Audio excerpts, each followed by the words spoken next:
अरे ई का गले में टांग लिया है, लगता पूरा का पूरा पगला गया है। हाँ, तब भाई तो इस खेत में घुस के काग भगौड़ा बना हुआ है। हटो जरा, चल चलो सब लोग यहाँ खेत में घुसा क्या कर रहा है?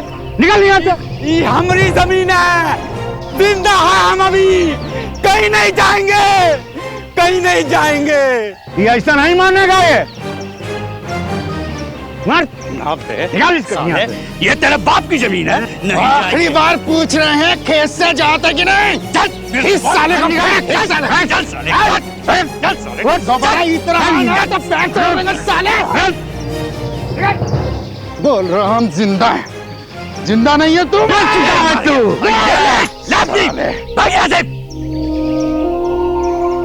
ये बड़ी हैरत अंगेज घटना। एक जिंदा चलता फिरता आदमी कभी ये नहीं कहता कि मैं जिंदा हूं, और कितनी हैरानी की बात है कि उस भीड़ में वो आदमी अपने गले में तख्ती लटकाए ये कह रहा है कि वो जिंदा है। आखिर क्या हुआ कि उसे बार बार ये कहना पड़ा, अपने जिंदा होने का सबूत देना पड़ रहा था। और जाहिर है उस भीड़ में कुछ लोग उसे पागल भी समझने लगे। शारीरिक रूप से वो विकलांग था।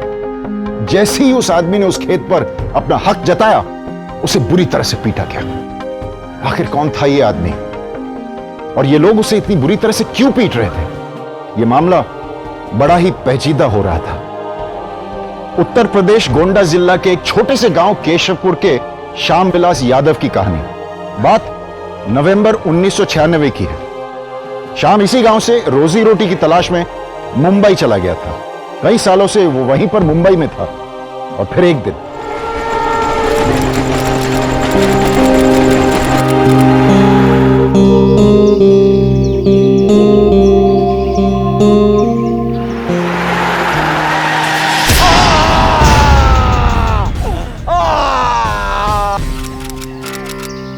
तुम ही श्याम की बीवी हो ना?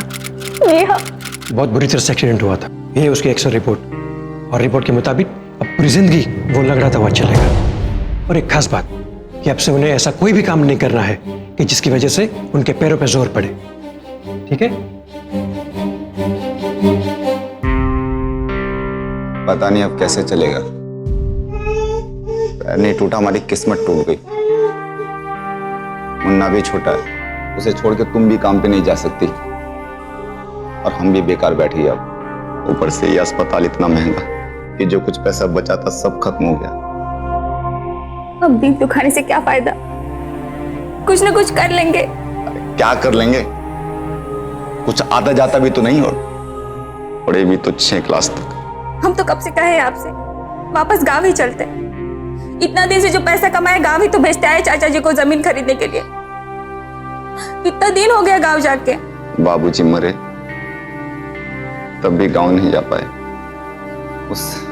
उस ठेकेदार के कारण। हाँ, अब बस हो गया ये दिल्ली बम्बई, वापस गांव चलते। जमीन है अपनी, कुछ ना कुछ कर लेंगे। ठीक है, अगले हफ्ते चलते हैं गांव।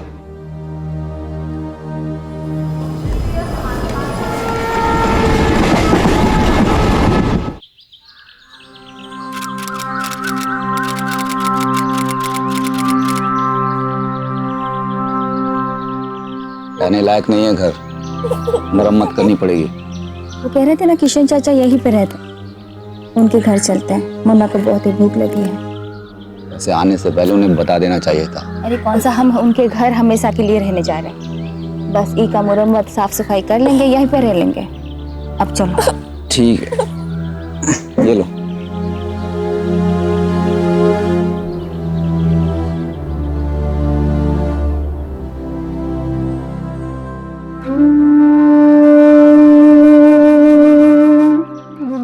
ये देखो, ये है हमरे चाचा का घर। ओ चाचा, अरे किशन चाचा। कौन है? अरे चाचा हमें श्याम। कौन है भाई? श्याम। श्याम? हाँ। अरे श्याम बेटा, अरे भाई हम तो तुमको पहले पहचाने नहीं पाए हैं। और ये कौन है? बहू है हमरी। हाँ, खुश रहो, ये हमला पोता है। अरे बिरजू की अम्मा, देखो कौन आवा है। देखो श्याम आए भाई। राम राम चाची। अरे खुश रहो बेटा। अभी बहू है तुम्हारी? अरे बड़ी अच्छी बहू लाए हो श्याम। हाँ। अरे कुछ निकालो ना, का मुंह दिखाई नहीं देता। अरे ले काहे नहीं, ये बार बहू आई है। ये लो बेटा मुंह दिखाई। हाँ खुश रहो। आओ चलो बैठो श्याम, आओ हाँ। बैठे। श्याम बेटा बैठो। बस अब तुम लोग के लिए ना हम चाय नाश्ता लेकर के आते हैं। हम भी आपके साथ चलते हैं। आ रहे हैं, आ जा। चाचा, ये सरजू और बिरजू भैया दिखाई नहीं दे रहे। अब सरजू तो गए हैं खेत में और बिरजू गए हैं शहर। सब इंस्पेक्टर हो गए हैं ना। अच्छा। यही खातिर आना जाना लगा रहा था, अब कल आई हैं। बहुत बढ़िया। अरे सरजू देखो कौन आ रहा है, देखो पहचाना नहीं का? अरे शाम है, शाम। श्याम भैया। अरे अचानक कैसे आना हो गया भैया? बस भैया मिलने चले आए। हाँ, और शहर में सब ठीक है ना? बढ़िया। हाँ, बैठिए बैठिए। अरे ये पैर को कहाँ हो गया? कछु नहीं भैया, बहुत भयंकर एक्सीडेंट हो गया था। एक्सीडेंट? अरे हाँ हो, तो देखे नहीं। अरे कैसे एक्सीडेंट हो गया? चाचा काम पे जा रहे थे और उधर से गाड़ी आई और टक्कर मार के निकल गई। रे राम, आज वैसे तो शहर में बहुत ट्रैफिक होता है ना, तो अपन ख्याल खुद ही रखना चाहिए, है कि नहीं? चाचा हम अब शहर में मजदूरी करने नहीं जाएंगे, यहीं गांव में अपनी जमीन पर खेती करेंगे और सोच रहे हैं कि थोड़ा बैंक से लोन लेके अपने घर की मरम्मत भी करवा लें। आप लोग हमारी मदद करेंगे ना? हाँ, काहे नहीं करेंगे तुम्हारी मदद। अरे हम लोग मदद नहीं करेंगे तो कोई बाहर वाला आके करिए का? हाँ?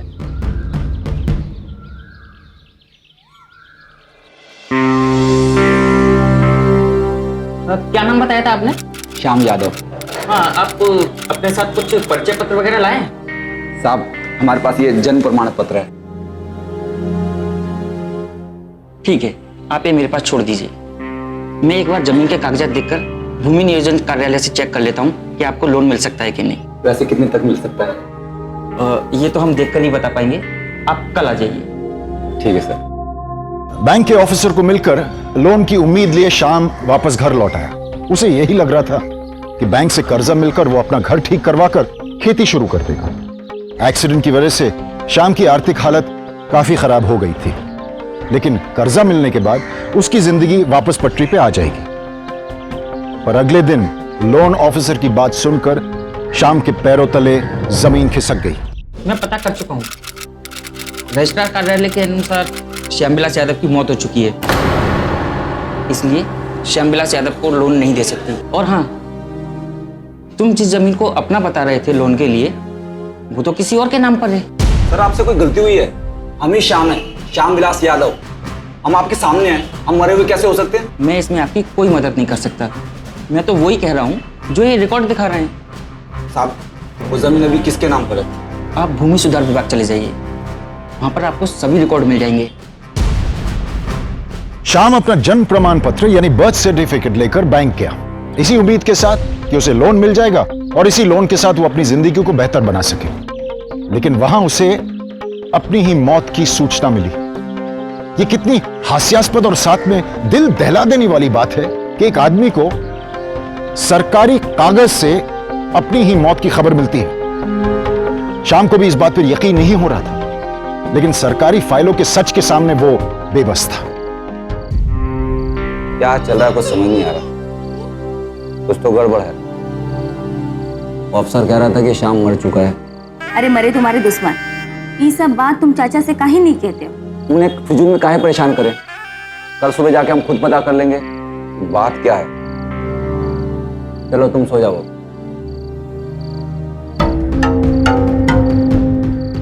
कल तक काम हो जाना चाहिए, कोनो गलती ना करना, समझो?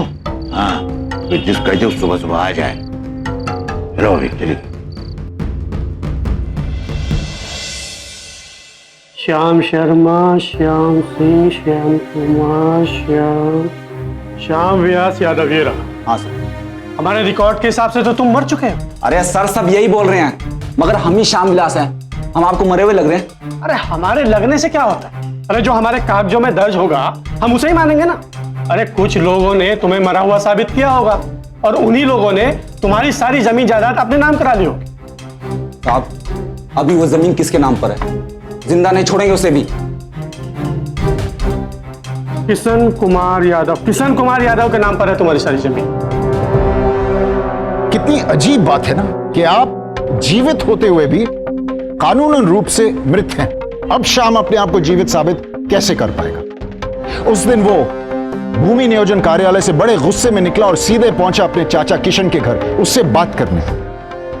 लेकिन चाचा के दिमाग में कुछ और ही चल रहा था। चाचा जी, ये क्या कह रहे हैं आप?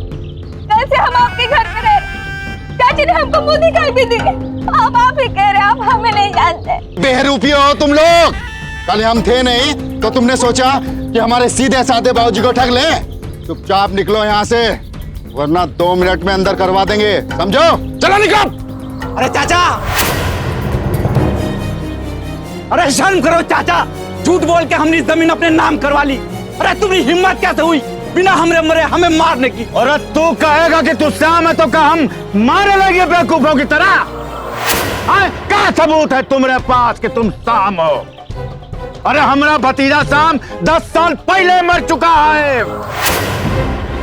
क्या भाइयों, 10 साल से तुम लोग देखे हो श्याम को यहाँ पर? तो बताओ भाइयों, हम ही श्याम है।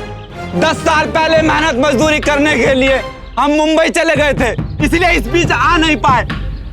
मगर इन मक्कारों को हम हर महीने पैसे भेजते रहे ताकि हमारे लिए जमीन खरीद सके, और अब ये उसी जमीन को हथियाने के चक्कर में है। तेरी इतनी हिम्मत, तू हमारे परिवार को भला बुरा कहेगा? साहब, मारने पीटने से कुछ हासिल नहीं होगा, इसका फैसला ग्राम पंचायत करेगी। ठीक है, करा दो पंचायत को फैसला, जो होगा देख लेंगे। अभी तो सर जो निकाल के भगा गई यहाँ से। अरे हम तो इका देखे भी नहीं थे। 4 साल पहले हमारे भैया ईश्वर गुजर चुके हैं, और गुजरे से पहले वो जमीन वो हमारे नाम लिख करके गए। अब पता नहीं कौन ही बहरूपिया हुआ है जो अपने आप को ईश्वर भैया बेटा कहा है, जबकि हमारा भतीजा श्याम वो तो पता नहीं कब का मर चुका है। सरपंच काका, ये देखिए, ये हमारा जन्म प्रमाण पत्र, ये हमारे बाबूजी की फोटो। आप तो बाबूजी को जानते थे ना, हम झूठ नहीं कह रहे हैं। आप ही कुछ कर सकते हो, सब आपकी बात मानते हैं। भाइयों, मुझे तो लगता है झूठ बोल रहा है। और हमें तो लगता है ये श्याम ही है। अरे हमें तो देखते ही पहचान गया। लेकिन बोले कौन कि किशन का बेटा दरोगा है, कहीं हमें फंसा ना दे। 10 साल का अरसा बहुत लंबा अरसा होता है, और ये जन्म प्रमाण पत्र और जमीन जायदाद के मामले पंचायत के अधिकार क्षेत्र से बाहर के हैं। तब हम क्या करें? देखो, तुम्हारा मृत्यु प्रमाण पत्र रजिस्ट्रार ऑफिस में बना है? तो तुम वहीं जाओ, वही कुछ करेंगे।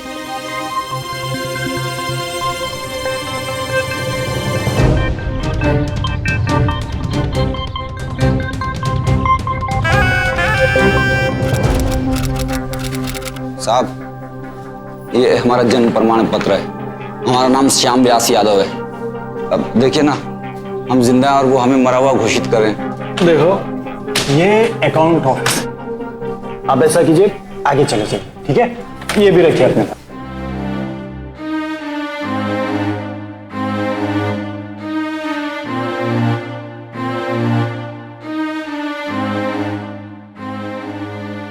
साहब, ये हमारा जन्म प्रमाण पत्र, हमारा नाम श्यामलाल यादव है। श्याम विलास यादव, हाँ 1 मिनट।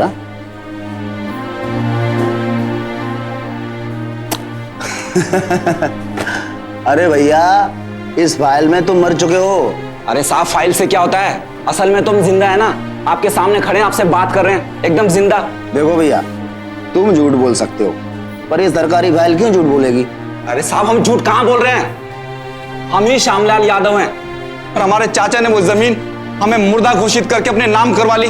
कुछ करिए साहब, वरना हम भूखे मर जाएंगे। ओ, जमीन तो तुम्हारी जमीन पर कब्जा हुआ है? हाँ, तो अरे भैया, फिर भूमि नियोजन कार्यालय में जाओ ना, फिर काम का हमारा क्यों टाइम खराब कर रहे हो? हाँ, जाओ यहाँ से। अरे साहब, जमीन पे कब्जा हुआ है क्योंकि आपने हमें मृत घोषित किया है। विनोद, इन्हें बाहर करिए। अरे कैसे बाहर करिए? काम करो हमारा पूरा। काम करो, जाइए आप। अरे छोड़ो यार, अरे ऐसे कैसे? ये बाहर, अरे हम जिंदा या शाम है। टाइम खराब मत कीजिए, टाइम खराब मत कीजिए।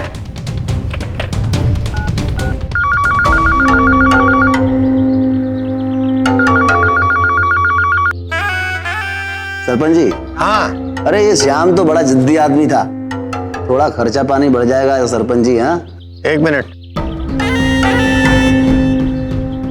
अरे तुम चिंता मत करो, कल सुबह तक आपका माल आपके पास पहुंच जाएगा। धन्यवाद सरपंच जी। हो सकता है ये आपको अविश्वसनीय, अजीब लगे, लेकिन अफसोस ये बहुत आम बात है।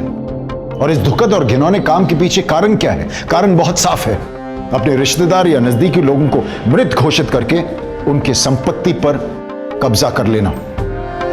कई लालची रिश्तेदार बड़ी आसानी से घूस देकर किसी को भी मृत दिखा देते हैं और फिर उनकी जमीन जायदाद अपने नाम करवा लेते हैं। श्याम के साथ भी ऐसा ही हुआ। मोटी रिश्वत के बल पर चाचा किशन ने उसे मृत दिखाकर उसकी जमीन हड़प कर ली। 2 हफ्ते और बीत गए। श्याम के पास ना तो रहने की कोई जगह थी, ना ही रोजी रोटी का कोई आसरा। वो किसी तरह से अपनी उसी टूटी झोपड़ी में रह रहे थे, पर किशन को यह भी मंजूर नहीं हुआ और एक दिन उन्होंने उसको, उसकी पत्नी और छोटे से बच्चे को वहां से भी निकाल फेंका। श्याम गांव में हर किसी के पास मदद मांगने गया, पर सभी को किशन और बिरजू का डर था। श्याम बेटा, आजकल सरपंच और किशन की आपस में बहुत घुट रही है और उसका बेटा बिरजू हमारे यहाँ का कोतवाल हो गया है। उनके डर से कोई भी तेरे साथ खुलकर नहीं आ सकता। एक काम क्यों नहीं करता श्याम? वो तेरी बुआ है ना, बिलारा में है जो, तू उसके पास चला जा, शायद वो तुम लोगों की कुछ मदद कर सके। और इस तरह किशन चाचा ने हमारी जमीन अपने नाम कर ली। हमका तो लागत कि ई किशन अपन भाई और भतीजा के साथ ये सब क्यों कर रहा है? पर आप ये तो मानते हैं ना कि हम ही श्याम है। अरे हम बूढ़ा जरूर हो गए हैं, लेकिन अभी भी हमार आंख और दिमाग दोनों दुरुस्त हैं, दुरुस्त। हाँ। अरे अरे मुन्ना, अरे ये मुन्ना का शक्ल देख के तो हमें तो हर बचपन याद आई गवा। बस तो बुआ, आपको हमारी एक मदद और करनी पड़ेगी। आपको हमारे साथ केशवपुर चलना होगा। सरकारी दफ्तर में हमारे साथ चल के बाबू के सामने कहना होगा कि हम ही श्याम हैं और किशन चाचा के खिलाफ गवाही देनी होगी। हाँ चलो। अरे माँ, ये लोग कौन है? अरे शाम है, शाम। ईश्वर मामा का बेटा। ईश्वर का? श्याम, माँ तो सठिया गई है। अरे उम्र हो गई तुम्हारी। श्याम बहुत ही पहले मर चुका है। अब कौनो बहरूपिया आके तुमको कुछ भी बोलता है, फट से मान लेती हो। अरे मोहन, हम मरे नहीं हैं। ये ज्यादा नौटंकी नहीं। चल भाग यहाँ से, निकल निकल नौटंकी। अरे बुआ, बुआ हम ही श्याम है। चल जल्दी निकल। मानो मोहन। अरे बुआ हम ही श्याम है। अरे मोहन हमारी बात मानो। माँ तुम सठिया गई हो, तुम्हारी उम्र हो गई है, तुम कुछ नहीं समझती हो। किशन मामा ही ठीक है, इसके साथ आगे क्या मिलेगा? है? अरे उनका बिरजू आया था फैक्ट्री पे, बोला हमने मदद की तो हमको भी जिंदा मरवा देगा, फिर रोती रहना। नहीं मां नहीं, हमको इस झंझट में नहीं पड़ना है। शाम को लगा कि बुआ उसे जरूर पहचान लेगी और वो बुआ को गवाह के तौर पर पेश कर सकता है, लेकिन वहां भी उसे निराशा ही हाथ लगी। तमाम कोशिशों के बावजूद श्याम अपने जिंदा होने का सबूत नहीं ला पा रहा था। उसकी हर कोशिश नाकामयाब हो रही थी और इसके कारण वो बेचैन और हताश हो रहा था। और इसी बेचैनी की वजह से श्याम ने सोचा कि उसे कुछ अलग, कुछ हटकर करना चाहिए, ताकि ऊंचे कुर्सी पर बैठे लोगों का ध्यान उसकी तरफ खींच जाए और वो अपनी बात उन तक पहुंचा सके। अरे मर गए रे, अरे मार दिया रे, अरे मर गया रे, अरे मार दिया हमको। अरे भाई, कौन मर गया है और इसे स्मशान ले जाने की जगह इसकी चिता यहाँ क्यों लगा रहे हो? अरे अपनी मौत का शोक मना रहे हैं। और शमशान कहाँ जाएं? शमशान में तो असली मुर्दे जलते हैं। हमें तो सिर्फ फाइलों में मारा है, और जिस दफ्तर ने हमें मारा है उस दफ्तर के सामने चिता से अच्छी जगह और क्या हो सकती है? पागल है ये तो। अरे क्या पागल है? जिंदा आदमी को ऐसे मार डालेंगे तो ऐसा ही होगा ना।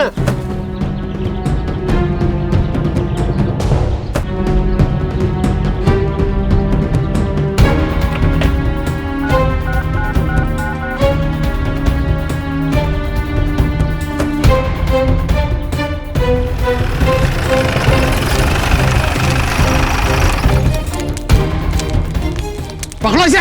साला सरकारी काम में दखलंदाजी कर रहा है। छोड़ दो इन्हें। काका, हमको मिलना भी नहीं दिया उनको, कहीं सच्ची में मार न दे। नहीं नहीं बहू, ऐसा कुछ नहीं होगा बेटा, भगवान अच्छा ही करेगा।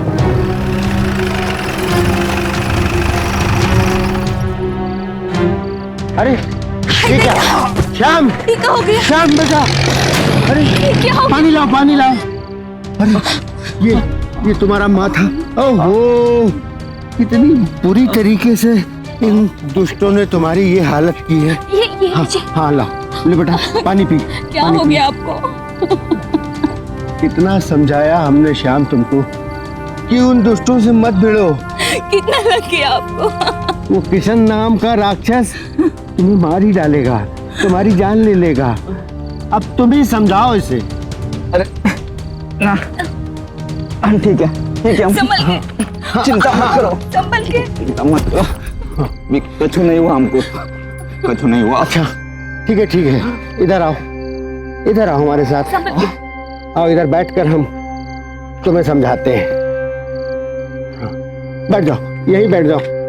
हाँ हाँ, धीरे से, धीरे आहिस्ते।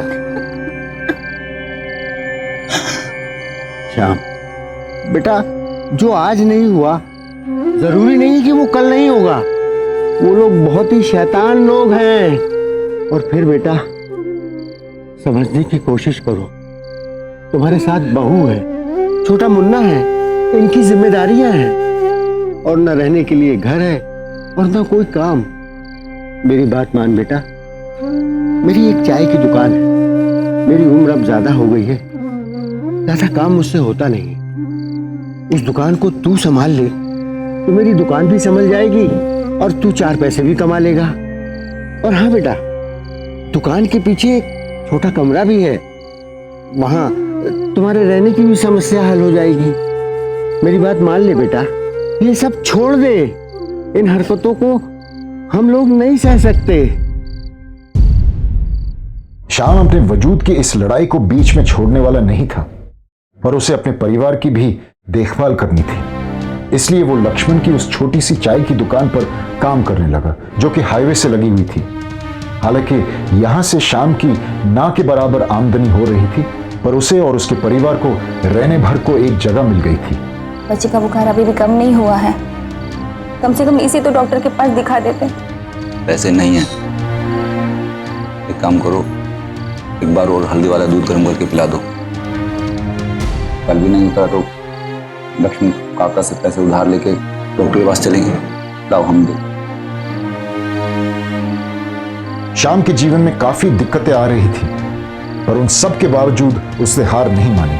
वो खुद को जिंदा साबित करने के लिए हर संभव कोशिश कर रहा था। जब उसे लगने लगा कि उस गांव में कोई भी उसकी मदद नहीं कर सकता, तो श्याम वहां के आला अफसरों के पास अपनी फरियाद पहुंचाने लगा। अब उसकी पत्नी कांची चाय की दुकान की देखरेख करने लगी और श्याम दिन भर इस दफ्तर से उस दफ्तर तक ठोकरें खाने लगा। कभी जिला परिषद, कभी रजिस्ट्रार ऑफिस, कभी डीएम कार्यालय। शायद ही कोई दफ्तर हो जहां श्याम ना गया हो। बाबा के जाने के बाद कभी घर नहीं आया, बस पैसे ही भेजता रहा। मेहनत की, पत्थर तोड़े, ईंटें उठाई, ये अपनी जमीन होगी, मगर नहीं, चाचा ने धोखा दिया। दिल छोटा ना करो, भगवान ने चाहा तो सब ठीक हो जाएगा।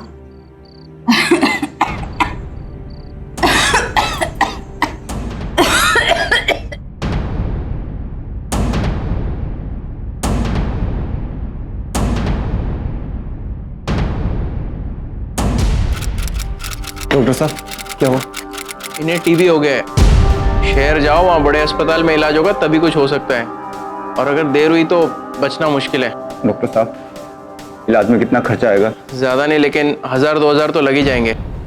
1000? जी।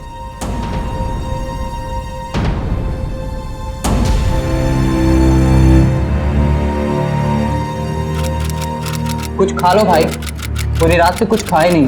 अरे ले लो ले लो, दोनों में से एक का ठीक रहना जरूरी है।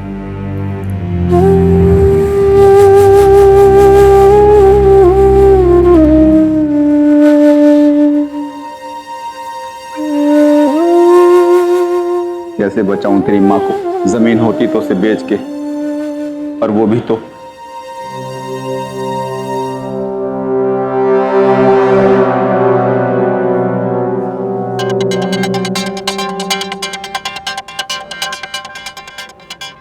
सरकारी कर्मचारी पर हमले के आरोप में एक व्यक्ति गिरफ्तार। वो व्यक्ति अपने बारे में कोई भी जानकारी नहीं दे रहा, इसलिए पुलिस उस व्यक्ति की पहचान करने के लिए हर संभव प्रयास कर रही है।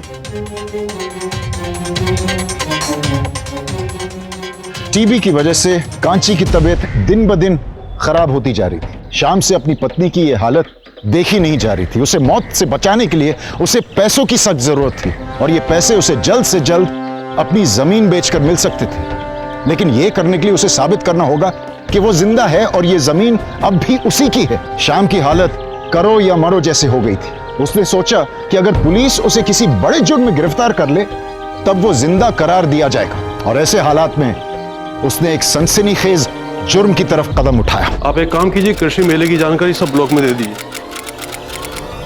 मार देंगे, जान से मार देंगे। अरे मार देंगे, छोड़, अरे मार।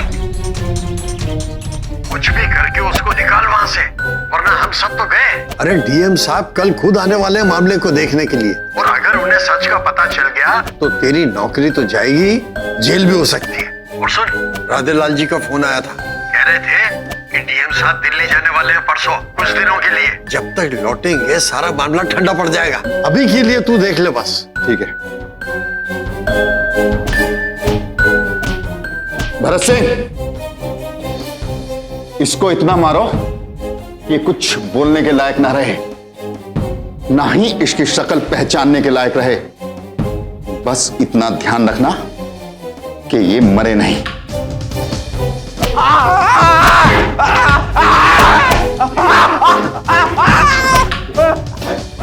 सरपंच और बिरजू को डर था कि अगर शाम अपना मुंह खोल दे तो उनकी सारी पोल खुल जाएगी, इसलिए दोनों ने मिलकर इस पूरे मामले को दबा दिया, और इस तरह घटना की असलियत डीएम साहब तक नहीं पहुंच पाई। शाम की ये कोशिश भी बेकार गई।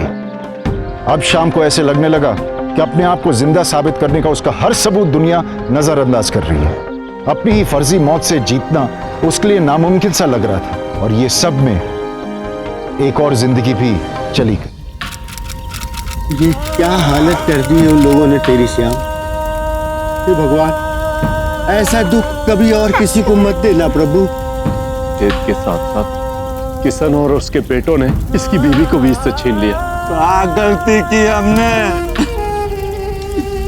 जो आज हमें यह दिन देखना पड़ रहा है। क्या होगा मुन्ना का? धीरज रखो श्याम, हम लोग हैं ना, हम लोग हैं, संभालेंगे। धीरज रख बेटा, धीरज रख। ला, इसे मुझे दे दे, मैं इसे सुला देता हूँ। आजा बच्चा, आजा आजा आजा, लेट जा से। हाँ शाबाश। सो सो।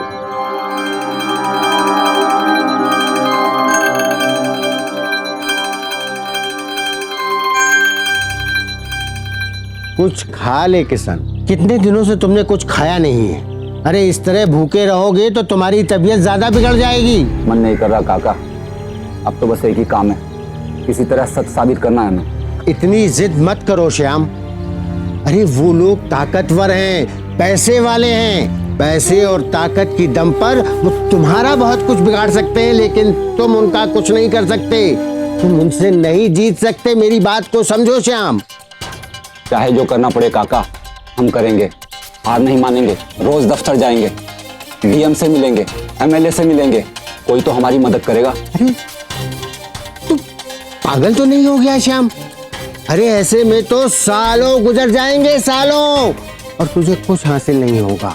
इसी तरह बैठ के पर्चा लिखता रहेगा। 7 साल बीत गए, लेकिन शाम ने हार नहीं मानी। लोगों ने उसे रोकने समझाने की बहुत कोशिश की, लेकिन श्याम इंसाफ की उम्मीद में हर दिन लड़ता रहा। अरे श्याम, दुकान पर कुछ तो ध्यान दो भाई, चाय उबल रही है और तुम बस अपना लिखने बैठे रहो। मैं देखता हूँ। तुम्हारा तो ये लिखना ही मेरे समझ में नहीं आ रहा है, आखिर इससे तुमको हासिल क्या हो रहा है। 8 साल हो गए पूरे ये पर्चेबाजी करते हुए, तुम्हें कोई फायदा हुआ भैया? और क्या असर पड़ा उस किस्ना पर?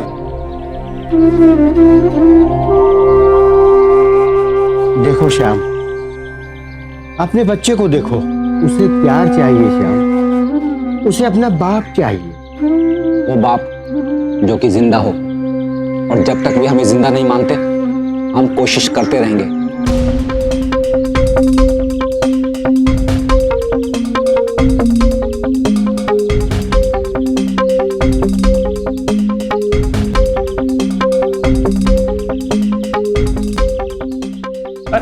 अरे ये फिर से आ गया यार।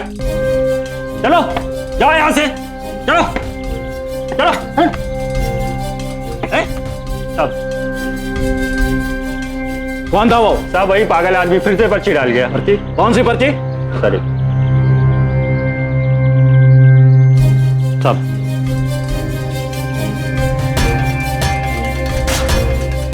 वो अभी यहां दोबारा आने नहीं देना, समझे? जी साहब।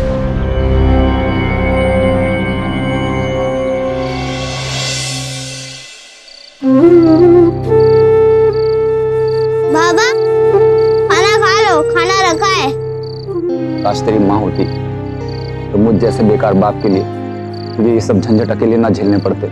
खाना पीना पढ़ाई लिखाई सब अकेले करना पड़ता है। नहीं बाबा, कोई बात नहीं, आप बहुत अच्छे हैं। आप भी अपना काम करते रहे, मैं भी अपनी पढ़ाई करते रहूंगा और अम्मा से भी कोई शिकायत नहीं करूंगा। बेटा शाबाश बेटा। श्याम भाई बेटा अंदर चलो, मैं आता हूँ। नमस्ते, मेरा नाम सखाराम है। इस पर्चे के जरिए मैं आप तक पहुंच पाया। ये आपके पास कैसे? मैं आजमगढ़ से हूँ, काम के लिए आया था, तभी एक दफ्तर के बाहर मुझे पर्चा मिला।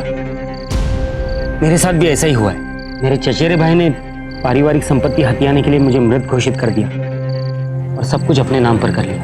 अब तक हम सोचते थे कि हम ही ऐसे हैं जिसके साथ ये सब हुआ है, और अब हमें लगता है कि हमारे अलावा और भी लोग हैं जिनके साथ ये सब हुआ।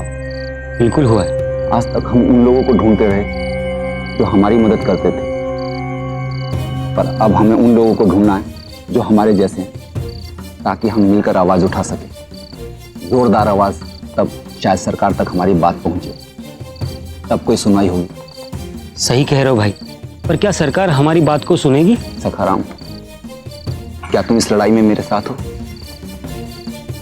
श्याम ने एक फैसला लिया और वो सखाराम के साथ पूरे उत्तर प्रदेश में जा जाकर अपने जैसे और लोगों को खोजने लगे। कुछ साल पहले मेरा बेटा एक बस एक्सीडेंट में मारा गया और उसके कुछ दिन बाद ही मेरी ननद और उसके बेटे ने मुझे धक्के मार मार के घर से निकाल दिया और मुझे मरा हुआ घोषित करके घर अपने नाम करवा लिया। सारा जमीन जायदाद हड़प लिया उसने। मेरे चाचा के लड़के एमएलए को जानते थे, उन्होंने मेरी सारी जमीन हथिया ली साहब। मेरे पति ने मुझे 10 साल पहले मुल्दा बता दिया ताकि वो दूसरी शादी कर सके। वो ये जानकर आश्चर्यचकित थे कि सिर्फ उत्तर प्रदेश में ऐसे हजारों लोग थे जिन्हें के जिंदा रहते हुए मरा हुआ करार कर दिया गया था। उनमें से कुछ लोग इसके खिलाफ लड़ रहे थे, पर अधिकतर लोगों ने इसके साथ समझौता कर लिया था।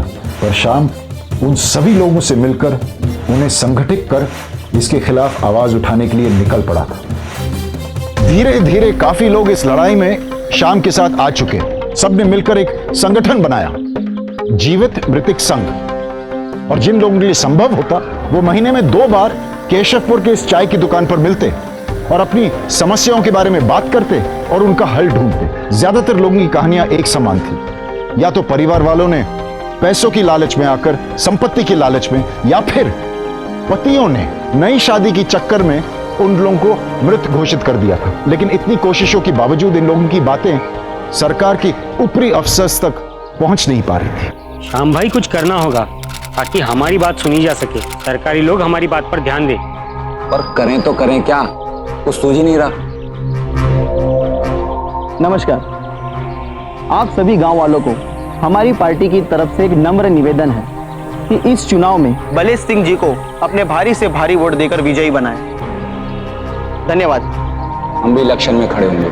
अरे पर ऐसे कैसे? सरपंची के चुनाव में वो लोग तुम्हें खड़े ही नहीं होने देंगे श्याम। अरे चाचा, सरपंच के लिए नहीं तो फिर कौन सा चुनाव लड़ेगा बेटा? श्याम ने एक योजना बनाई जिससे उनकी हालत सरकार तक पहुंच जाए।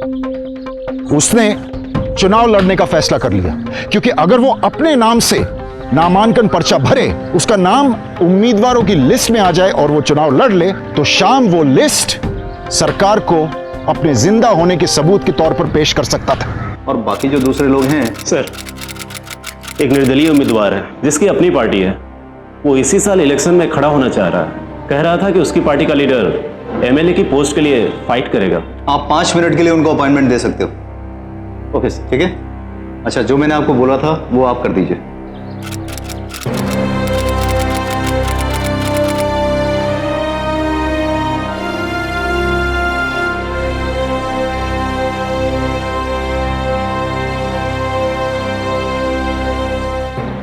श्याम भाई, हाँ, किडनी बेचने की क्या जरूरत थी? वैसे भी इतने कमजोर हैं आप पहले से। हमें निर्वाचन आयोग में बुलाया है। उन्होंने कहा है कि चुनाव लड़ना है तो 10,000 रुपए जमा करने पड़ेंगे जमानत के तौर पर, नहीं तो हम चुनाव नहीं लड़ पाएंगे। आप पैसे भी हैं और आप लोगों का साथ भी। पर पैसों के लिए ये सब करने की जरूरत नहीं है ना, और भी रास्ते पैसे लाने के। हमें यही ठीक लगा। बेचारा पूरा का पूरा पगला गया है, दुख के कारण दिमाग खराब हो गया है। कहाँ पोस्टर?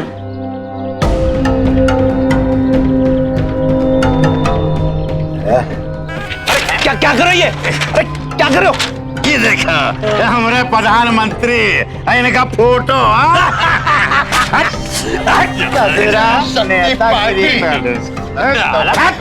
दीवार ही गंदा कर दे रहा है। बड़ा नेतागिरी झाड़ लगा है।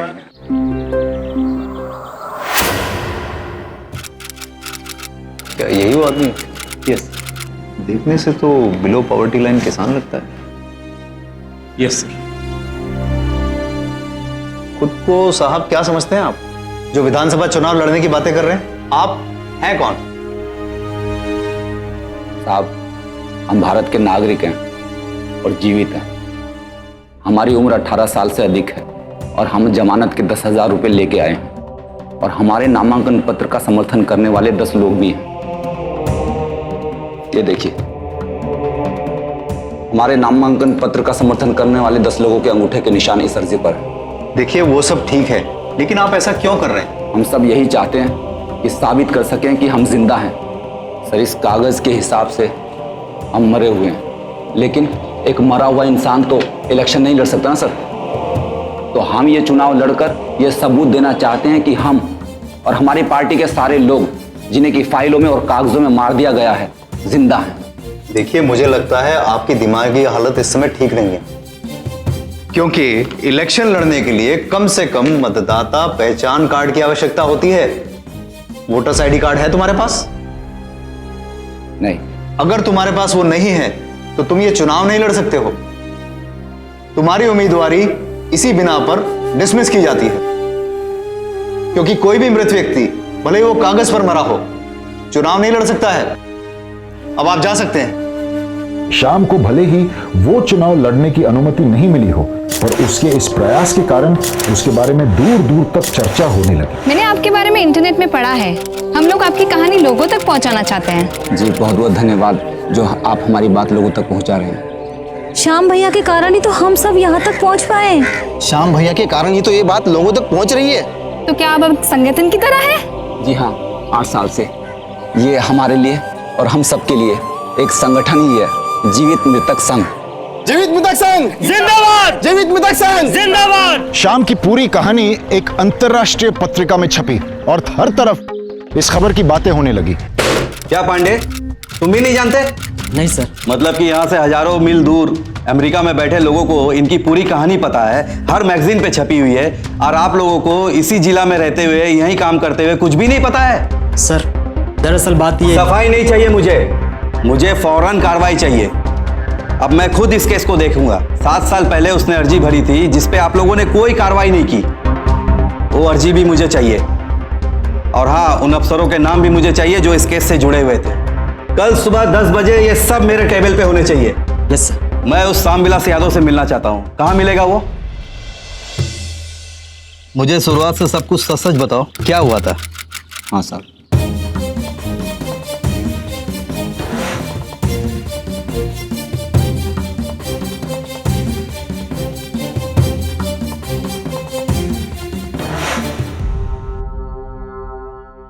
श्याम, तुम निश्चिंत हो जाओ, मैं खुद ये मामला देख रहा हूँ। तुम्हें बहुत जल्द जीवित होने का प्रमाण पत्र मिलेगा। ठीक है? चलिए पंडित जी। जी सर।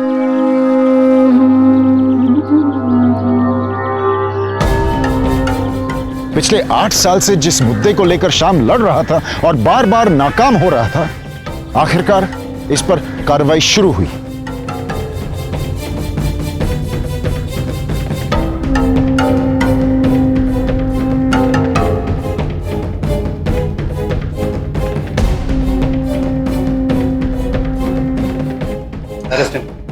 माफ कर दीजिए साहब, साहब माफ कर दीजिए।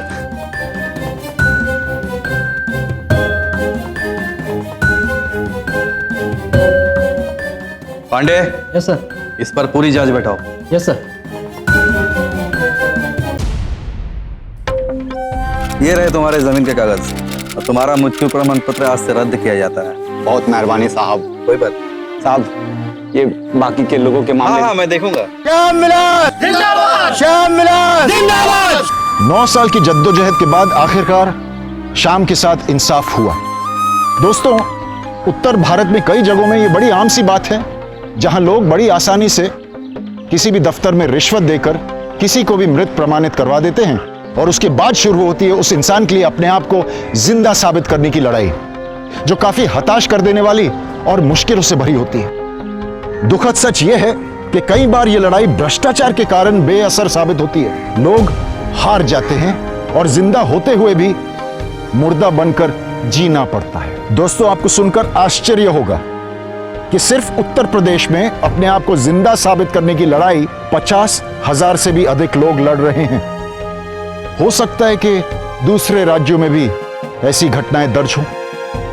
श्याम ने हार नहीं मानी और उसे जीत मिली। श्याम और उसका पूरा संगठन आज भी इस अमानवीय और क्रूर अपराध के खिलाफ लड़ रहा है। श्यामविलास यादव और उसके संगठन की इस लड़ाई में हम उनके साथ हैं। उनके इस जज्बे और हिम्मत को सावधान इंडिया का सलाम। इसी उम्मीद के साथ मैं आपसे विदा लेता हूं कि एक दिन उन सारे जीवित लोगों को एक नया जीवन मिलेगा। कल फिर मुलाकात होगी जुर्म और जीत की एक नई कहानी लेकर। तब तक खुश रहिए, सुरक्षित रहिए। सावधान इंडिया, इंडिया फाइट बैक। नमस्कार।